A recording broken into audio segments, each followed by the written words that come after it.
오늘의 정치권 상황 깔끔하게 정리해드립니다. 여당 크로스 최가박과 함께 최가박당. 여야 최고의 파트너입니다. 주진우 라이브 공식 여야 대변인 두 분 모셨습니다. 최영두 국민의힘 의원 어서 오세요. 네, 안녕하십니까. 박성준 더불어민주당 의원 어서 오세요. 네, 안녕하세요. 덥죠. 네, 덥습니다. 고생 많으시죠. 이제 국회가 열렸습니다. 상임위 어디 맡고 계십니까? 저는 산업통상자원 네. 중소벤처기업위원회라는 꽤 긴 이름의 네. 통상산자위라고 하는 그 일을 맡고 있습니다. 저는 정무위원회고요. 네. 정무위는 이제 보통 이제 금융 관련된 건데 이제 정무위를 하게 됐습니다. 두 분 다 이제 경제 민생 챙기는 그런 네, 상임위에서 그렇습니다. 일하게 됐습니다. 네. 우리 두 의원들은 열심히 일하니까 그런 얘기는 안 하는데 국회의원들이 이제 일 열심히 하는 모습 계속 보여줄 것 같습니다. 자, 경찰국 신설 논란 뜨겁네요. 어제 오늘 매우 뜨겁습니다. 어떻게 보고 계십니까? 저는 이제 이상민 행안부 장관의 이제 발언도 그렇고 전반적으로 윤석열 정부가 이제 경찰국 신설에 대한 것을 지켜볼 때 좀 과거 퇴행적으로 좀 가고 있는 것 같아요. 왜 그러냐면 이제 경찰청이 왜 생겼느냐.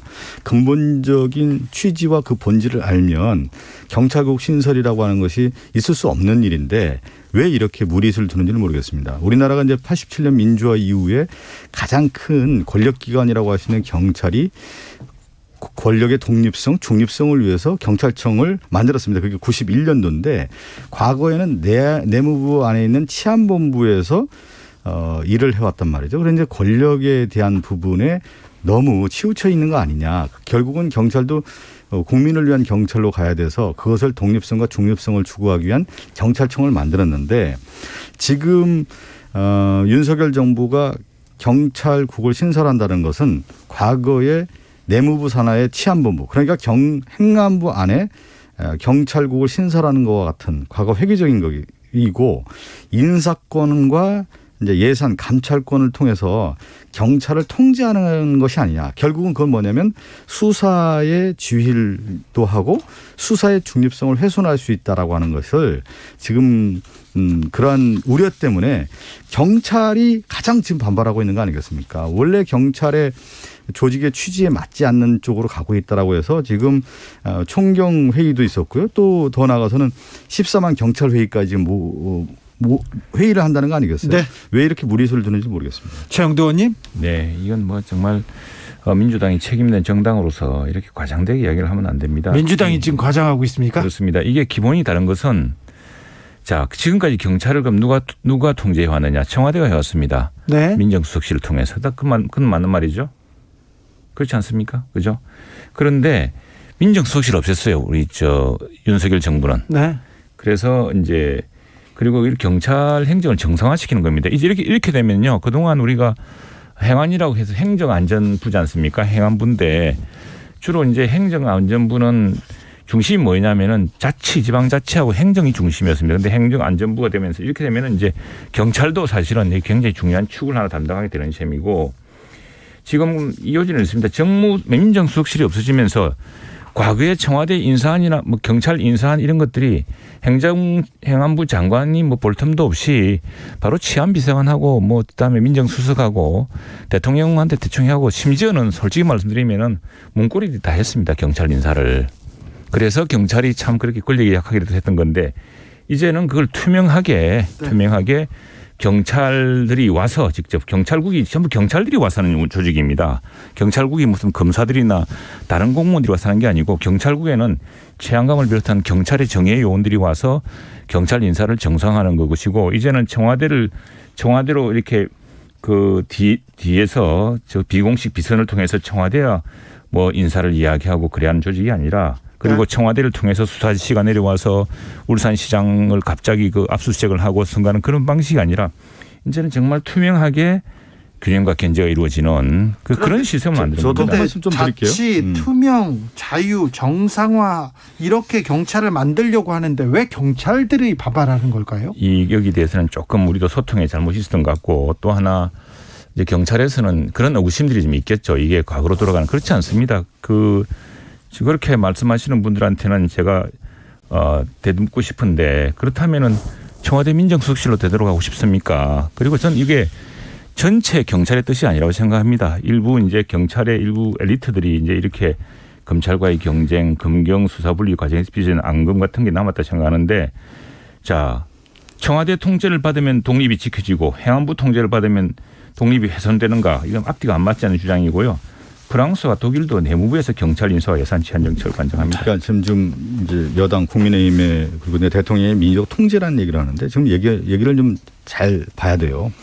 경찰청이라고 하는 것은 결국은 외청을 만들어서, 외청이라고 하는 건 뭐냐면 민주주의의 가장 기본 원리인 견제와 균형의 원리에서 청을 하나 만들어서 견제와 균형을 하겠다라는 거고요. 또 하나는 중립성이라고 하는 것은 결국은 권력자를 위한 경찰이 아니라 국민을 위한 경찰이라고 하는 민족 중립성을 만드는 겁니다. 그런데 더 나아가서 이제 이렇게 되는 것이죠. 경찰의 민족 통제 방안을 위해서는 뭐를 해야 되냐면 이제 경찰청을 만들었기 때문에 좀 더 구체적으로 통제 방안을 만들려면은 여야가 협의를 통해서 형사사법체계 특별위원회를 하자는 거 아니겠어요. 그래서 그동안에 내왔던 내용 중에 하나가 뭐냐면 자치경찰제가 계속 나왔잖아요. 네. 그 중에 하나도 이제 민족 통제 방안인 겁니다. 원하면 경찰의 집중화의 문제를 분권화 분산한다라는 게 자치경찰제 방안이 하나가 있는 거고, 또 하나는 경찰의 인사가 문제가 있다면 인사의 중립성과 독립성을 확보하기 위한 방안도 논의를 하자. 그 얘기도 나왔던 거고요. 또 하나는 한국형 FBI라든가 이런 제도적인 기반을 통해서 여야가 형사사법체계위원회를 만들어서 민족 통제 방안을 만들면 되는 겁니다. 그런데 지금 이거는 뭐냐면 이러한 진전된 논의가 아니라 그냥 행안부 안에 있는 경찰국을 신설하겠다라는 거예요. 신설을 해서 그냥 통제하겠다는 거예요. 민족 통제가 아니라 그냥 통제, 권력자의 통제 방안으로 가겠다고 하니까 야당도 반대하고 여론도 반대하고 있고, 가장 중요한 경찰에서 지금 반발을 하고 있는 거 아니겠습니까? 왜 반발하는지를 본질적인 내용을 보지 않고 그 반발했다는 거 가지고만 지금 문제 삼고 있으니까 오히려 저는 이렇게 얘기를 드리고 싶어요. 이상민 행안부 장관이 경찰의 이런 움직임에 대해서 쿠데타라는 용어까지 썼는데, 오히려 지금 행안부가 경찰국 신설 졸속 추진하는 것 자체가 행정의 문란을 일으키는 거예요. 이걸 왜 받아들이지 않습니까? 예. 이게 이제 공백이 생긴 겁니다. 그것이 민정수석실의 폐지 때문인데, 좀 전에 우리가 왜 91년에 왜 치안본부를 해체하고 경찰청을 세웠냐 그러면 그 당시에 이제 박종철 고문처 사건과 그 정말 권위주의 정권 시절에 엄혹한 일들이 많지 않았습니까? 네. 그래서 이제 그걸 외청으로 만들고 하고 했고, 그래서 지금 이게 모든 정부조직법과 경찰청법, 경찰공무원법에 따라서 지금 정상화하고 있는 겁니다. 이전에는 이런 법 체계가 무시됐던 겁니다. 그냥 경찰은 청와대 민정수석실을 통해서 쫙 이렇게 인사가 다 이루어지고, 인사안이 올라가면은 가고, 거기서 또 뭐 여러 가지 뭐 배려에 따라서 또 사실 문고리들도 개입하고 이랬던 것은 다른 사람은 다 아는 이야기입니다. 그래서 이게 민정수석실이 없어지니까 갑자기 이제 그러면 누가 그러면 인사를 할 것이냐. 네. 그 인사 투명을 어떻게 할 것이냐. 이제 경찰위원회를 말씀하시는데, 경찰위원회가 지난 몇 년 동안, 지난 십수년 동안 2,400건을 다루는데 그 정도에 기각된 건 3건밖에 없었습니다. 그게 뭐냐면 전부 이게 고무도장처럼 돼가고 있는 거예요. 그래서 실질적으로 경찰국도 다른 사람이 아닌 경찰 치안관과 경찰의 정예 인력들이 와서 경찰 인사를 이제 투명 공정하게 관리하는 겁니다. 최영도 의원님 하나 물어볼게요. 사실 근데 경찰국 신설, 그래서 경찰들을 이렇게 좀 투명하게 자치적으로 이렇게 정상화시킨다 이렇게 했는데 너무 조금 큰 논란으로 만든 거 조금, 그래서 조금 그건 좀 아쉽죠. 그건 좀 서두르고 소통이 조금, 그렇죠. 너무 거친 말 이런 건 이런 건 있는데, 그런데 그 자체가 이게 아마도 첫 정부로서는 이런 뜻밖의 사태에 대해서 좀 당황했을 테고, 또 하나 좀 이 문제는 사실 힘으로 치면은 거대 야당이 더 세고 경찰이 14만 병력 아닙니까? 근데 이 원칙대로 지키자. 이렇게 하게. 자, 그렇게 합시다. 자, 우리가 지금 외청이 있고 정부 부처가 있는데 여러 군데 있습니다. 국세청이 있죠. 네. 예, 국세청, 기재부가 아닙니까? 기재부 세제실이 있습니다. 검찰청이 있죠. 법무부가 있죠. 법무부에 검찰국이 있습니다. 경찰청이 있죠. 경찰국이 있는 겁니다. 이제 행안부에. 그리고 지금 경찰공무원법 7조에 보면은요, 7조 1항에는 총경 이상 경찰공무원은 경찰청장이 추천을 받아서 행정안전부 장관의 제청으로 국무총리를 거쳐서 대통령이 임명하도록 되어 있습니다. 네. 근데 이 과정이 그동안 생략됐던 거예요. 사실은 무시당했던 건데 민정수석실이 없어지니까 이걸 위해서 행정안전부가 이제는 제대로 된 인사관리 그래서 실제로 그 일반 일선 경찰작 출신이 아닌 일선 경찰들을 이 경무관에 얼마를 더 임용할 것이냐 그런 균형과 이런 것들을 제대로 살피기 위해서 경찰 출신들로 경찰 인사를 정통하게 투명 균형 있게 관리할 사람들을 조직을 만든 겁니다. 이제 이렇게 꼭 말씀드리고 싶어요. 그 당시 이제 87년 민주화 더불어서 박종철 치사 사건이 있었을 때 경찰에 문제가 있기 때문에 91년 경찰법 제정에 의해서 경찰청을 만든 거 아니겠습니까? 그러면 윤석열 정부가 경찰국이 필요하다고 하면은 전공법을 써야 되는 거예요. 왜 이것이 필요한지 국민에게 설득하고 공청회도 열고 여론의 민심도 듣고 그 과정에 수기민주주의라는 게 필요한 거 아니겠어요? 그 과정에서 이렇게 필요하다라고 하는 것을 논리를 만들어서 국민을 설득해야죠. 그런 과정이 하나도 없었고 일단은요. 또 하나는 뭐냐면 꼼수예요.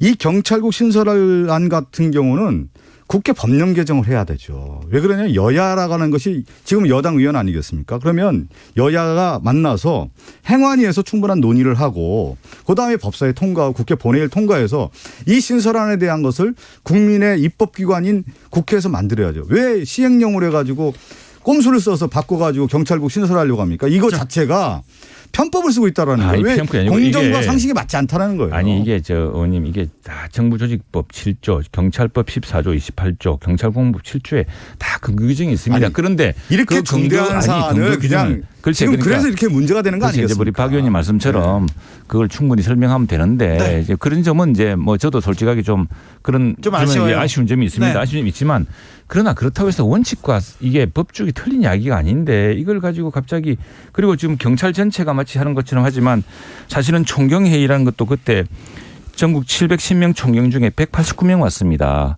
그리고 지금 14만 경찰을 운영하는데 정말 진짜 일선에서 땀 흘리고 고생하는 일선 경찰이 들으면 통곡할 일입니다. 이것도. 누가 14만 경찰을 함부로 팝니까? 저는 오히려 이 얘기를 꼭 드리고 싶은 게 이 접근 자체가 이상민 장관이나 몇 사람들이 주물럭거린 것 같아요. 그래서 이걸 만들었는데 오히려 지금 경찰에서는 이런 거 아니겠습니까? 총경회의를 통해서 이 문제를 제기를 하는 거예요. 이 문제를 제기했던 사람들에 대해서 이상민 장관은 구테타라는 용어까지 썼는데 구테타라는 용어가 뭡니까? 비정상적 방법. 그다음에 무력에 의한 권력 찬탈을 쿠데타라고 하는 거고 여기에는 주도 세력이 모의를 하는 건데 여기는 모의가 아니잖아요. 공개 회의를 통해서 문제 제기를 한 사람들에 대해서 이 민주주의의 기본 원리 아닙니까? 이거에 대해서 아니 근데 잠깐만 요즘은 내가 설명해드릴게요. 이건 사실은 쿠데타적이냐 아니냐 문제는 변론의 문제지만 사실 국가 시스템상 심각한 문제가 있습니다. 이 경찰은 우리가 권총을 주고 제복을 준수 국민들이 부여했습니다. 그래서 존경도 부여하고 이 조직들은 어느 지역에 치안 담당 지역이 있습니다. 그래서 이게 사실은 국가 국무원법에 보면은 집단 행위도 금지하고 있지만 이렇게 그 임지를 함부로 벗어날 수 없게 되어 있습니다. 예. 그래서 그런 상황에서 사실은 각 지휘관에 해당하는 분들이 만약 이게 우리 일반 사회에서는 치안을 담당하는 경찰이 있고 전방에는 군이 있지 않습니까? 그건 다 제복을 입히고 제복에게 제복을 부여하고 존경과 권위를 부여하는 겁니다. 그런데 이 문제를 논의하기 위해서 더구나 경찰 수뇌부가 자제를 요청하는데 이렇게 불법적으로 모여서 한다는 것 자체는 굉장히 국가적으로 절차에 의해서 통보나 토의를 할 수가 있는 거죠. 왜 그러냐면 경찰의 가장 중요한 문제를 다루는 데서 경찰이 토의를 안 한다? 이걸 가지고 어떻게 이 사안은 굉장히 심각한 사안입니다. 이 사안은 여기까지 하겠습니다. 심각해서 여기까지 하겠습니다. 네. 여야 첨예하게 대립하고 있습니다. 이걸 국민들은 어떻게 판단할지 지켜보겠습니다. 또 이상민 장관 스타 장관으로 태어났어요. 또 한 명의 스타 장관이 있습니다. 한동훈 법무부 장관 어제 대정부 질문 나왔는데 보셨어요? 네, 봤습니다. 어떻게 보셨습니까? 일단은 제가 박범계 의원과 이제 한동훈 장관 대정부 질의하는 걸 보고 나오는 길에 최영두 의원님을 만났어요. 의원이요. 거기서 네. 저하고 또 소통이 되니까. 그렇죠. 제가 최영두 의원님한테 그 얘기했어요. 한동훈 장관의 법무부 장관이 위상이라고 하는 게 무게가 있다. 네. 그 무게에 맞게 나는 답변을 했으면 좋겠다. 그냥 한 말꼬리 잡고 그냥 의원이 얘기하는 거 가지고 말장난하듯이 답변하는 것이 법무부 장관의 무게에 맞지 않다. 그 위상에 맞지 않다. 이렇게 말씀을 드렸고요. 가장 큰 핵심 중에 하나가 뭐냐면 법무부의 인사정보관리단 설치 문제 아니겠어요? 그 문제를 가지고 이제 얘기를 한 건데. 네. 우리 최영두 의원님 대통령은 인사를 하는 겁니다. 자기의 권한을 가지고 인사를 하는데 인사는 누가 하죠? 대통령 직할 체제에서 수석들이 하는 거예요, 원래. 예. 그런데 지금 한동훈 장관의 밑에 있는 인사정보관리단은 법무부 장관도 대통령의 비서인 거예요, 쉽게 얘기하면. 예. 왜 그러냐면 세크레터리라는 용어를 쓰지 않습니까? 행안부 장관이 됐든 외교부 장관들 다 장관, 미니스터라고 하지만 이 장관들도 대통령의 비서 역할을 하는 거거든요. 근데 대통령은 대통령이 비서를 해서 인사 검증을 해서 인사를 하는 것이 맞는 건데 한동훈 장관이 인사정보관리단 설치를 해서 인사를 하게 되면 또 하나의 대통령 조직이 되는 거예요, 이거는요. 그래서 이건 위임 사무에 해당이 되지 않는 거예요. 정부의 조직이라든가 국가 운영의 원리에 맞지 않는 겁니다. 왜 법무부 장관 안에 있는 인사정보관리단이 행안부 장관을 인사검증하고 다른 장관을 인사검증하는 것이 맞지 않다. 이거는 대통령실에 있는 수석실에서 인사검증을 통해서 자료를 제출하는 것은 대통령 직할체제이기 때문에 맞는 건데 네. 이거를 법무부 장관 설치하에서 했다라고 하는 것 자체는 굉장히 큰 문제인 거예요. 이거를 왜 법적인 문제를 떠나서 상식적인 문제인 거예요. 이거는 굉장히 중대한 문제를 어제 한동훈 장관 이 문제는 위임 사무이기 때문에 문제가 없다 이렇게 하는 걸 보고 이 정부 조직과 국가 운영의 원리를 제대로 모르고 있는 거 아니냐 이런 생각이 좀 들었습니다. 최영도 의원님. 어제 객관적으로 많은 댓글도 보더라도 이런 평가는 전현직 법무부 장관의 논쟁에서 현직 법무부 장관이 우세해 보였다는 것이 일반적인 관측입니다. 이런 거였어요. 그런데 법무부 인사정보관리단에 대해서 이제 박범계 전 장관 현 이제 의원이 추궁을 했습니다. 법적 근거가 없다 지적했죠. 그래서 이제 한 장관이 이제 법제적 판단으로 적법 선정받았다 이렇게 이야기했습니다. 그런데 지금 만일 박범계 전 장관이죠. 의원님께서 근무하셨던 민정수석실은 그러면 어떤 근거로 인사 명부 전부를 대놓고 검증하셨습니까? 이 일이 잘못이면 과거 정부 민정수석 인사검증 업무가 전부 모두 위법이라고 반박했습니다. 그러니까 뭐냐니까 이게 즉 과거에 청와대 시절 문재인 대통령 청와대 시절에서는 전부 민정수석실 하던 업무를 지금 민정수석실이 없어지니까 그 업무를 그 인사혁신처 그다음에 법무부도 법무부 정부 합동 인사정보관리단이죠. 거기하고 그다음에 대통령실이 이제 나누어져서 이제 다 투명하게 하는 겁니다. 그런데 그걸 지금 자꾸 민주당 일각에서는 아니 그러면 한동훈 장관이 인사를 다 부르냐. 어제 한동훈 장관이 누차 강조했지만 자기는 대통령이 이 사람을 임명하려고 하는데 검증해보라는 사람들만 검증하는 거죠. 자기는 중간에서 일체 보고를 받지도 않고 보고받을 수도 없게 돼 있다고 했습니다. 그런데 자꾸 이제 이게 한동훈 장관이 왕중왕이다 이렇게 자꾸 이야기를 하니 그것도 참 같은 말도 계속 되풀이하면 참 지겹고 또 좀 시럽지 않습니까?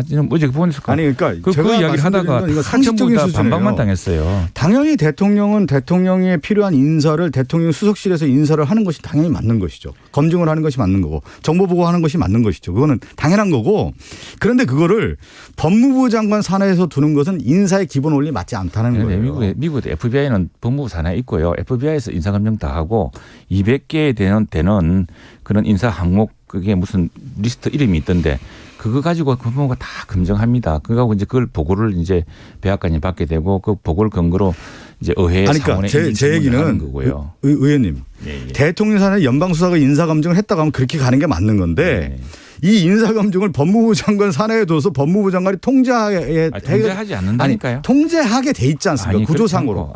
법무부 장관 산하에 있는데 법무부 장관이 책임을 져야 되는 거예요. 그러면 앞으로 인사 책임을 법무부에 다 지게 되죠. 그런 일을 자초하겠습니까? 그런데 하지 않겠다고 다짐했고 또 이것이 그거를 하려면 다음에 기관 자체도 법무부 같은 건물 있지 않고요. 네. 감사원 쪽 건물에 있습니다. 한동훈 법무부 장관이 청와대 민정수석실에 근무했지 않습니까? 이명박 정부 시절에. 그래서 그때 경험과 지금 업무에 대해서 잘 알고 있을 텐데. 근데요. 네네. 법무부에서 인사 검증을 한다. 그러면 힘이 세지는 건 맞잖아요. 아니, 그게 그냥 하는 게 아니고 자, 장관부터 대통령이 임명하는 자리에 대해서 후보 그냥 오르면은 본인이 수락을 해야 됩니다. 왜냐하면 강범한 인사 검증이라면 계좌 추적도 하고 하기 때문에 본인이 동의하지 않는 사람은 할 수가 없습니다. 그러니까 그걸 막 무분별하게 하는 게 아니에요. 여기 청취자 여러분께 드리고 싶은 말씀인데 저도 이제 공직 검증을 한 두세 차례 받아봤습니다만 예. 이거 동의하고 안 하고요. 동의 안 하면은 검증을 못 합니다. 동의 안 하면은 그 이 인사 제안에 관심이 없다. 거절하는 걸 보고 간주하고 하지 못하게 돼 있습니다. 지금은요 벌써 10년 전입니까? 최동욱 전 검찰총장 뭐 혼외자 한다고 어느 구청 직원이 네. 최동욱 검찰총장 전 검찰총장 주민등록 등본 뜯어봤다고 해서 감옥 가는 세상입니다. 그러니까 그렇기 때문에 이거는 대통령이 이제 인사검증을 해야겠다. 이 사람 한번 어느 자리에 쓰겠다. 그러면은 본인이 동의한 전제하에서 법무부 장관한테 보고도 못하도록 이렇게 해놨다는 거 아닙니까? 그 보고받는 사실을 밝히지면 그러니까 그 자체로 제 얘기는 탄핵사유죠. 만약에 보고를 안 하면 법무부 산하에 둘 필요가 없다는 거예요. 아니, 왜 그러냐면 이게 자체가 문제가 있다는 거예요. 그러니까 인사정보관리단에 법무부가 있고 법무부 장관이 하면 법무부 장관이 인사하는 걸로 비춰지는 거예요. 이거는요. 아니 근데 그것이 그 미국도 아니 왜 그런 오해를 살 필요가 뭐 있습니까? 그래서 투명하게 하면 되는 거고요. 왜냐하면은 조직의 문제인 거예요. 이건 인사 조직이라든가 국가 운영의 원리를 잘 몰라서 얘기하는 거예요. 아니죠. 과거에 민정수석실 기능이라는 게 대개 법무부와 관련된 기능이었기 때문에 특히나 범죄는 가장 중요한 인사검증 기준 아니겠습니까? 또 범죄를 관장하는 것은 법무부고 그래서 여기에 감사원과 여러 가지 다 종합 정부 합동수사단 검증단 같은 것이고 그건 아무한테나 하는 게 아닙니다. 정부가 주요 공직을 제안했고 그 공직 제안을 수락하면서 내가 검증 동의를 한 사람만 하는 겁니다. 아니 지금 이런 문제가 벌써 나오는 게 법무부 장관이 검찰총장 없는데도 인사 다 하지 않습니까? 지금 그런 문제들이 불거지는 거예요. 이거는 뭐냐면 권력의 쏠림과 권력의 무게중심이 이렇게 가버리는 거예요. 알겠습니다. 이걸 왜 이렇게 자초하는지 모르겠어요. 박범계 장관한테도 안 물었습니까? 의원님이 장관이실 때도 검찰총장 완전 패싱하고 인사하지 않았느냐고 했듯이. 자 여기까지 가볼까요? 뜨겁네요. 그렇게 하지 않습니까? 두 번째 이슈도 뜨거웠습니다. 세 번째 이슈로 넘어가겠습니다. 민주당은 이제 컷오프까지 이틀 남았습니까? 예, 이틀 남았죠. 자, 당대표 선거 잘 돼가고 있습니까? 잘 되고 있고요. 지금 보면은 이제 민주당 전당대회에 대한 관심이 더 높아지는 것 같아요. 지금 흥행이 좀 되고 있다는 생각이 좀 드는 게. 흥행이 되고 있습니까? 네, 되고 있어요. 왜 그러냐면 워낙 많은 분들이 출마를 해가지고 당대표는 8명이 출마했고 최고위원 17명이 좀 출마해서 컷오프가 도대체 어떻게 될 거냐에 대한부터 이제 관심이 있는데 아무도 몰라요. 누구도 몰라요. 그렇지는 않습니다. 왜 그러냐면 전당대회에 가장 관심은 누가 있냐면 국민도 있겠지만 당원 중심이지 않습니까? 당원들이 그래도 뜨거워져야만 전당대회에 있고 그다음에 거기에서 그 인물들이 민주당을 차기 지도부가 이렇게 끌고 갈 수 있겠구나. 새로운 리더십이 되겠구나라고 하는 변화의 목소리를 듣는 거 아니겠습니까?